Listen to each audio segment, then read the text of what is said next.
లేదు. ఎందుకంటే మరి అది మన దేని ప్రాబ్లం అంటారు? ఏం తెలియదు ఇక మరి చాలా తిరిగినాం, ఇచ్చిన వాళ్ళకే ఇస్తారు కానీ మాకైతే ఇస్తలేరు. మాకు ఇల్లు కూడా లేదు. ఇక్కడ నాంపల్లి రెంట్కే ఉంటున్నాము. ఇలా డబుల్ బెడ్రూమ్ ఇట్లా ఏమన్నా ఇచ్చారా? ఏం లేదు, మాకు ఏమి ఇవ్వలేదు. నాకు ఇల్లు కావాలి, నాకు ఉండడానికి ప్లేస్ లేదు, ఏం లేదు. నాకు ఇల్లు కావాలి, పింఛన్ కావాలి. అర్జీ పెట్టుకున్న వాళ్ళు విన్నారా? ఈ సమస్య విన్నారా అక్కడ? ఇక్కడ ఎప్పుడైతే ఇచ్చినామో ఇక తెలియదు, మా చేస్తారో చేయరో తెలియదు. ఇచ్చిన రేవంత్ అన్న చేస్తారో చేయరో తెలియదు ఇక మాకు. ఎట్లా ఉందనిపిస్తుంది అంటే ఒకప్పుడు అక్కడ కంచెలేసి అక్కడ బయట ఉంచేవాళ్ళు, ఇప్పుడు లోపలికి వచ్చి కూడా ఇచ్చినాం కానీ పనులు అయితే కావాలి, ఆ పనులు అయితే చేయాలి. ఇక ఇప్పుడు ఏం చెప్పదలుచుకున్నారు అంటే కాంగ్రెస్ ప్రభుత్వానికి ఏం చెప్పదలుచుకున్నారు? నీకేం కావాలి, నువ్వేం చెప్పదలుచుకున్నావు?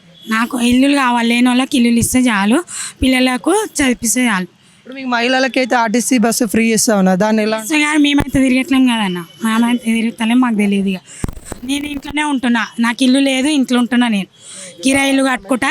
ఆయనకు డ్యూటీ లేదు, టెంపరవరీ డ్యూటీ. ఆయన డ్రైవింగ్ డ్యూటీ టెంపరవరీ చేస్తాడు. ఇల్లు కావాలి, ఇల్లు లేదు, ఇంటి కిరాయి కట్టుకోవాలి.